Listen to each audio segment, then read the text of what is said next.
Assalamualaikum warahmatullahi wabarakatuh.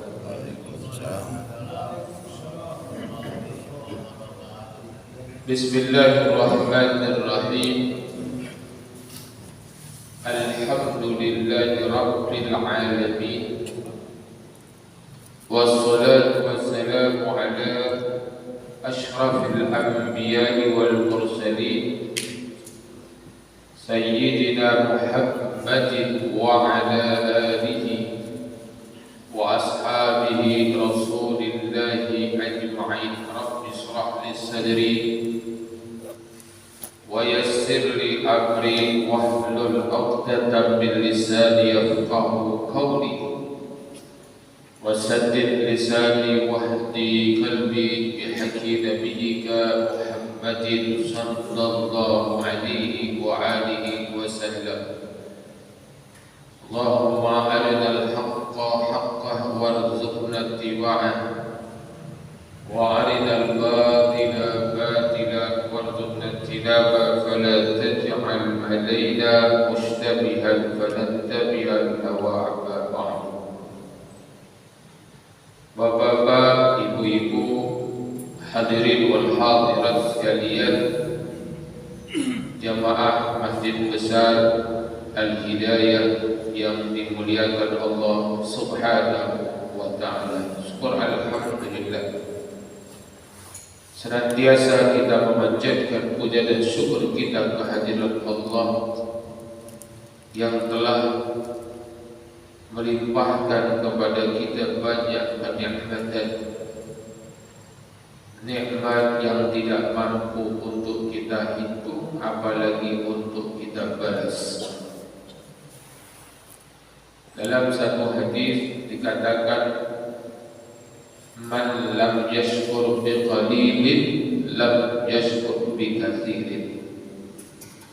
Siapa yang tidak bersyukur dengan yang tinggi, maka dia akan susah untuk bersyukur dengan yang banyak. Jadi logikanya bersyukur itu adalah sedikit disyukuri, maka otomatis yang banyak pun tidak terlupakan. Tapi kalau yang sedikit tidak disyukuri, maka ketika dia dapat yang banyak akan lupa untuk bersyukur kepada Allah. Bersyukur kita menjadi umat Nabi Muhammad sallallahu alaihi wasallam yang mana harapan itu diingini oleh para umat terdahulu, para rasul dan anbiya sebelum Nabi Muhammad berharap bisa menjadi bagian umat Nabi Muhammad. Alhamdulillah kita ditakdirkan oleh Allah menjadi umat Nabi Muhammad. Kuntum khaira ummah, kalian adalah sebaik-baiknya umat. Ukhrijat linnas ta'muruna bil ma'ruf wa tanhauna 'anil munkar, yang keluar kepada manusia mengajak yang baik dan mencegah dari perbuatan munkar.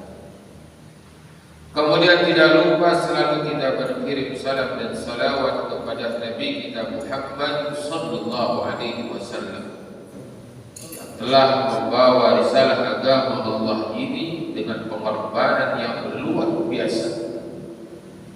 Bagaimana kita bisa mengetahuinya itu dari sejarah panjang perjalanan dakwah Rasulullah. Apalagi sekarang sedang momentum daripada tahun baru Islam yang dikaitkan dengan peristiwa hijrah Nabi. Rasulullah berhijrah meninggalkan kota kelahiran menuju negeri yang pada saat itu jauh perjalanannya, ditinggalkan Rasul dalam rangka memenuhi perintah Allah. Maka setelah hijrah itu Allah berikan kemenangan. Iza jaa nasrullahi wal fath wa ra'aita an-nasa yadkhuluna fi dinillahi afwaja fasabbih bihamdi rabbika wastaghfir innahu kana tawwaba. Fathul Makkah itu tidak akan pernah terjadi kecuali setelah hijrah Nabi. Setelah Nabi berhijrah, maka terjadi Fathul Makkah. Setelah Nabi berhijrah, maka berbondong-bondong manusia masuk ke dalam agama Allah ini. Dari barat, dari timur, dari utara, dari selatan, berbagai macam bangsa dengan beragam macam warna kulit, afwaja, berbondong-bondong masuk ke dalam Islam. Dan itu terjadi setelah hijrah Nabi Muhammad sallallahu alaihi wasallam. Jadi bapak-bapak, ibu-ibu, filosofis daripada hijrah itu adalah perubahan. Nah, kita manusia ini pasti berubah, galah. Itu sudah menjadi sebuah keniscayaan. Rambut dari hitam jadi putih, pasti berubah. Gigi dari lengkap jadi ompong, berarti berubah. Artinya perubahan itu mesti dan tidak bisa kita hindari. Maka perubahan yang kita harapkan dalam hidup ini adalah selalu kepada kebaikan. Khairun nas man qala umruhu wa hasuna amal. Sebaik-baik manusia adalah yang panjang umurnya, yang mana berubahnya adalah semakin baik. Semakin baik, tambah usia semakin baik, perubahan positif. Bapak Ibu yang dimuliakan Allah Subhanahu wa taala, kita akan melanjutkan kembali kajian hadis kita, yang mana hadis ini diriwayatkan oleh Imam Al-Bukhari dan Imam Muslim. Rasulullah sallallahu alaihi wasallam bersabda, wa an Anas radhiyallahu ta'ala anhu, dari Sayyidina Anas, semoga Allah Subhanahu wa taala meridainya, qala, dia berkata, marra Nabi sallallahu alaihi wasallam bi imra'atin tabki inda qabrin. Melintas Rasulullah sallallahu alaihi wasallam bimra'atin, melewati seorang perempuan, yang mana perempuan ini tabki inda qabrin, menangis di samping kuburan. Jadi sedang menangis si perempuan ini di samping kuburan ini. Dan itu merupakan sifat alami perempuan, sehingga perempuan itu hukumnya makruh ziarah kubur, bukan sunnah. Makruh ziarah kubur. Kalau dia sampai menjadi peratapi, perempuan diharamkan ziarah kubur. Jadi kalau misalkan perata, padahal itu kan sudah lama kadang-kadang, mak nyoba ninggal puluhan tahun masih nangis bema. Aku ingat kawan cak ini nangis gitu. Ya. Dan itu sudah merupakan sifat perempuan, yang mana perempuan itu perasaannya lebih dominan. Maka si perempuan ini ketika lewat Rasulullah SAW sedang menangis, maka Rasulullah berkata kepada si perempuan, ittaqillah wasbiri. Itu pesan Rasulullah kepada si perempuan ini dan kepada perempuan-perempuan lain. Ittaqillah, bertakwalah engkau kepada Allah, wasbiri, jadilah orang yang sabar. Jadi dipesankan oleh Rasul kepada si perempuan untuk bertakwa kepada Allah dan punya sifat sabar dalam menghadapi musibah. Kemarin kan kita sudah bahas bagaimana sikap Islam tidak mendiskriminer, tidak menidakkan rasa sedih. Pasti sedih itu alami, tidak dilarang kita sedih, tidak dilarang kita menangis, tapi harus tahu tempat dan waktunya. Jangan sampai menjadi sebuah peradaban, dan jangan sampai menjadi sikap yang tidak bisa menerima takdir dari Allah. Tidak boleh. Kalau kita ditinggal oleh orang yang kita sayangi, nangis, alami. Tapi jangan sampai tangisan itu menjadi sikap penolakan terhadap takdir Allah. Salah satu bentuk penolakan dari takdir Allah itu adalah apa? Ngapok dan ngapok. Ngapok dan kenapa? Ngaponian. Kalau jahit. Nah, itu salah satu bentuk kalau ngapo sudah menjadi, padahal sudah ada takdir yang ditetapkan oleh Allah, maka itu bisa bentuk gejala tidak menerima takdir. Jadi kalau sudah ada takdir, sudah sabar, ihtisab, merenungi, kemudian mengambil hikmah daripada peristiwa ini. Maka ketika Rasulullah melihat ini perempuan, dinasihati oleh Rasul, ittaqillah wasbiri, bertakwalah kepada Allah dan sabarlah engkau. Faqala ilaika anni. Maka si perempuan ini balas, kamu tidak tahu tentang aku. Nah, dalam bahasa umumnya begini lah, kau itu tidak paham dengan apa yang aku hadapi, tidak paham. Fa innaka lam tusib bi musibati, dikarenakan engkau tidak ditimpa dengan musibah sebagaimana aku mendapatkan musibah. Engkau tidak tahu hal apa yang aku rasakan. Engkau tidak mendapatkan musibah sebagaimana yang aku dapatkan. Walam ta'rifku, dan engkau tidak paham, tidak mengetahuinya. Faqila laha innahu nabi sallallahu alaihi wasallam. Walam ta'rifku, dan si perempuan ini tidak mengenali, maksudnya adalah tidak mengenali Rasulullah sallallahu alaihi wasallam. Yang berbicara ini adalah Rasulullah. Walam ta'rifku, dia tidak mengenali siapa yang berbicara. Faqila laha, maka disampaikan kepada si perempuan, innahu nabi sallallahu alaihi wasallam, itu adalah nabi. Yang ngomong itu adalah nabi. Akhirnya setelah dikasih tahu seperti itu, menyesal dia perempuan. Menyesal. Faqatat baban Nabi sallallahu alaihi wasallam, falam tajid indahu bawabin. Akhirnya dia mendatangi rumah Rasul, dan ketika sampai di rumah Rasul tidak didapati penjaga. Penjaga yang menunggu di pintu Nabi Muhammad sallallahu alaihi wasallam.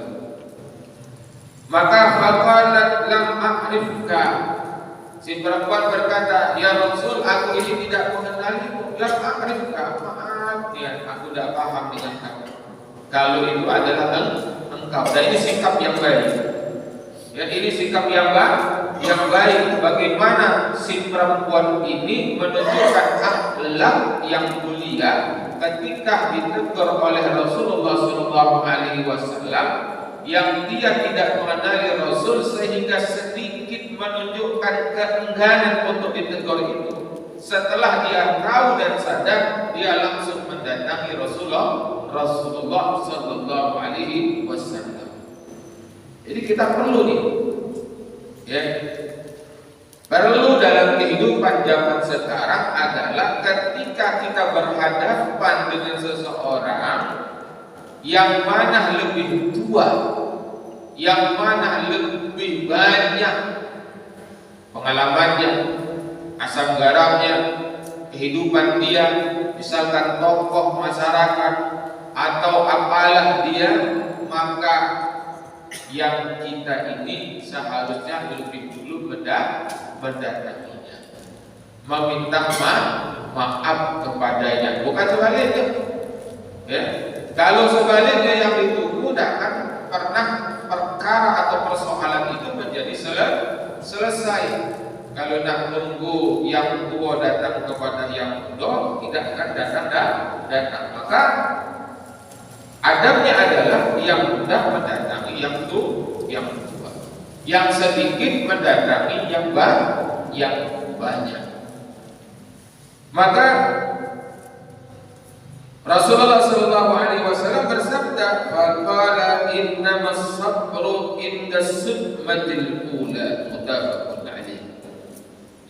Rasulullah berpesan lagi, "Innamas sabru inda sudmatil ula." Sesungguhnya sabar itu ketika dalam benturan yang pertama. Apa maksudnya? Maksudnya adalah ketika kita mau bersikap sabar itu tidak bisa di pertengahan dan di akhir. Kalau nak sabar itu di awal, sejak terjadinya suatu persoalan, sejak terjadinya suatu perkara, sabar di awal. Maka kelanjutannya sampai dengan akhir akan berbuah manis. Jadi sabar itu tidak baca di tengah, apalagi di akhir. Kalau sabar di akhir namanya menyesal. Jadi ketika ada satu perkara, misalkan terjadi perselisihan antara adik-beradik, ketika si kakak ini dia mampu untuk menyikapi perselisihan ini dengan kesabaran, maka akan berakhir dengan baik dan manis. Berbeda nanti dengan adiknya yang tidak bisa sabar, atau muncul kesabaran itu di tengah, susah. Manusia itu paling susah nak berkata aku keliru, aku salah. Susah. Ya, apalagi di depan tadi sudah banyak carut marutnya. Apalagi kemudian bentuk sikap-sikap yang tidak baik di awal tadi sudah banyak lah. Ngatoi, ya, ngatoi itu tidak sikok 2 kalimat, beratus-ratus kalimat, lambang fitnah. Kemudian sudah ada sikap yang mengancam. Nah itu kalau dia nak sabar itu ada macam susah. Ya, kalau nak diakui alangkah malunya. Tidak diakui gawe ini salah. Akan berat. Tapi bisa tak? Bisa, asal dia lego mengakui kekeliruan, kesalahan dan perlakuan yang tidak baik itu, maka akhirnya adalah tetap menjadi kebaikan. Tapi kalau tidak ditagongnya, dibiarkannya sampai akhir, yang terjadi penyesalan. Tidak baca lagi. Kalau sudah akhir itu masalah. Maka ini luar biasa yang Rasulullah pesankan kepada kita, bahwasanya sifat dan sikap sabar itu adalah harusnya sejak di awal, bukan di pertengahan dan bukan di akhir. Sehingga kalau dalam tradisi orang-orang Arab itu, kalau ada yang belago itu disuruh salawat, sallu ala nabi, ya, disuruh salawat. Akhirnya lagi ribut tadi, angkat suara tadi, Allahumma sholli ala sayyidina Allahumma sholli ala Muhammad. Kalau sudah disuruh ala Nabi itu kontak spontan. Nah, ketika salawat tadi, ya mudah-mudahan menjadi semacam obat untuk mendinginkan kemarahan yang sedang meledak. Nah, supaya itu tadi ada sifat sabar di awal. Kalau dah itu adalah penyesalan. apa salah. Sebagaimana yang sering sebuah misal contoh cerita yang sering saya sampaikan adalah seorang yang membunuh kucing kesayangan itu yang dikiranya adalah sudah makan anaknya, tidak tahu kucing itu adalah justru menyelamatkan anaknya dengan membunuh seekor ular yang akan memakan anaknya. Tapi tidak baca, nak sabar kucing lama mati, barang yang lama tidak baca dihidupkan, maka setelah itu ya salut luar biasa. Inilah perumpamaan as-sabru inda sudmatil ula. Kesabaran itu dari sejak benturan pertama. Seharusnya apa? Check and recheck. Harus cross check dulu. Jadi logika kita dalam sabar itu main. Dicek dulu, dipastikan dulu benar tak kucing dibunuh anaknya tadi. Dicek, dilihat, oh ini tidak. Maka kesabaran itu sangat dekat dengan sikap berpikir dewasa, berpikir positif, berpikir objektif. Itu sikap daripada kesabaran. Bapak Ibu yang dimuliakan Allah Subhanahu wa ta'ala. Kemudian dalam hadis yang selanjutnya, wa an Abi Hurairah radhiyallahu ta'ala anhu anna Rasulullah sallallahu alaihi wasallam qala, dari Sayyidina Abi Hurairah, semoga Allah Subhanahu wa ta'ala meridhoinya, adalah Rasulullah sallallahu alaihi wasallam bersabda,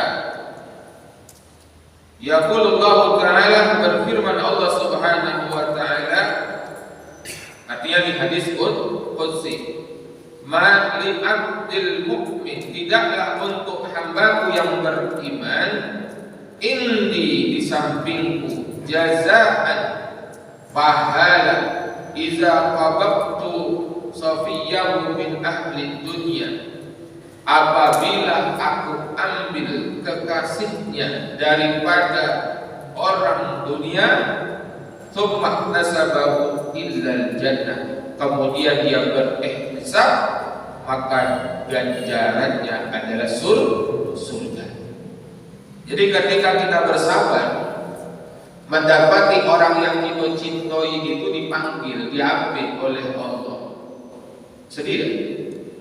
Punya bapak kemudian meninggal dunia, sedih. Punya ibu apalagi meninggal dunia, sedih. Ya, orang-orang yang menjadi safiyah, ya, orang yang menjadi pelengkap jiwa kita, kemudian diambil oleh Allah Subhanahu wa ta'ala, tapi dia bersabar, berihtisab, maka baginya adalah surga, ganjarannya adalah surga, kalau dia sabar dan berihtisab. Mana sebaliknya, kalau dia tidak bersabar, maka dia akan mendapatkan dosa dan terancam neraka. Jadi istilahnya rugi dua kali. Musibah tetap terjadi, tapi dari musibah itu dia mendapatkan dosa, mendapatkan murka Allah karena tidak sabar. Bapak Ibu yang dimuliakan Allah Subhanahu wa ta'ala. Kemudian hadis selanjutnya adalah wa an Aisyah radhiyallahu ta'ala annaha sa'alat Rasulullah sallallahu alaihi wasallam 'anil ta'ud. Jadi pada suatu ketika Sayyidatuna Aisyah bertanya kepada Rasulullah tentang ta'ud, ya, penyakit ta'ud, penyakit wabah, ya, yang mematikan. Fa akhbaraha annahu kana azaban, maka Rasulullah memberitahu kepada Sayyidatuna Aisyah adalah itu ta'un merupakan azab. Ya Rasulullah ta'ala ala man yasha, yang dijatuhkan oleh Allah Subhanahu wa ta'ala kepada orang yang dikehendakinya. Faja'alallahu ta'ala rahmatan lil mu'minin, Dan Allah jadikan itu ta'un bagi orang beriman adalah rahmah, bagi orang tidak beriman azab. Bagi orang yang beriman rahmat daripada Allah Subhanahu wa ta'ala. Sehingga bagi saudara-saudara kita kemarin yang meninggal dunia oleh sebab wabah pandemi itu adalah dia mendapatkan rahmat Allah Subhanahu wa ta'ala. Mudah-mudahan dengan sifatnya, sikapnya menerima ketentuan takdir Allah, kemudian meninggal dunia, dia meninggalnya dalam keadaan syahid, meninggalnya dalam keadaan husnul khatimah, kemudian berbuah manis dengan surga dari Allah Subhanahu wa ta'ala. Tapi bagi orang yang tidak beriman itu ada. Apalagi kan sekarang sudah muncul pula penyakit-penyakit yang aneh-aneh. Ya, untuk yang berhubungan dengan sesama jenis itu lagi sedang sekarang ini maraknya penyakit adalah penyakit cacar monyet. Ya, bukan lagi HIV itu sudah ada obatnya katanya. Bahkan ada yang sembuh dengan melakukan transplantasi. Ya, apa dia tidak tahu yang ditransplantasi itu apa, tidak tahu apa. Tapi dia baca sehat lagi. Nah, ini ada lagi penyakit yang baru yang lebih menakutkan, yaitu penyakit cacar monyet. Nauzubillah min dzalik. Jadi azab daripada Allah Subhanahu wa ta'ala. Kemudian falaisa min 'abdin yaqa'u fi ta'un fayanqusu fi baladihi sabiran muhtasiban ya'lamu annahu la yusibu illa ma kataba Allahu lahu. Falaisa, bukanlah daripada seorang hamba min 'abdin yaqa'u fi ta'un, yang dia berada di tempat terjadinya pandemi ini, fayanqusu fi, maka dia berada di situ, tidak keluar, menetap di situ, fi baladihi sabiran, sabar, muhtasiban, dan berharap pahala dari Allah Subhanahu wa ta'ala. Ya'lamu, dia paham, annahu la yusibu illa ma kataballahu lahu, tidaklah menimpanya kecuali itu sudah ditetapkan oleh Allah Subhanahu wa ta'ala. Illa kana lahu mislu ajrin syahid, kecuali baginya Allah berikan pahala orang yang meninggal dalam keadaan syahid. Jadi syahid, ya, syahid, dia menjadi seorang yang syahid tapi tetap diperlakukan sebagaimana orang yang meninggal biasa. Kalau syahid dunia, ya, seperti pejuang di medan tempur, tidak perlu dimandikan, tidak perlu dikafani, cukup disolatkan kemudian dikuburkan. Tapi kemarin pandemi kan, ya, langsung dikubur dengan proses protokol. Tapi itulah sudah menjadi ketetapannya, sudah, ya. Tapi hakikatnya mereka adalah meninggal dalam keadaan syahid. Kemudian orang yang syahid itu adalah ganjarannya surga daripada Allah Subhanahu wa ta'ala. Jadi Rasulullah sudah mengajarkan, ya, mengajarkan bagaimana strategi menghadapi pandemi ini. Ya, yang kemarin itu kan pembatasan wilayah itu sudah diajarkan oleh Rasulullah.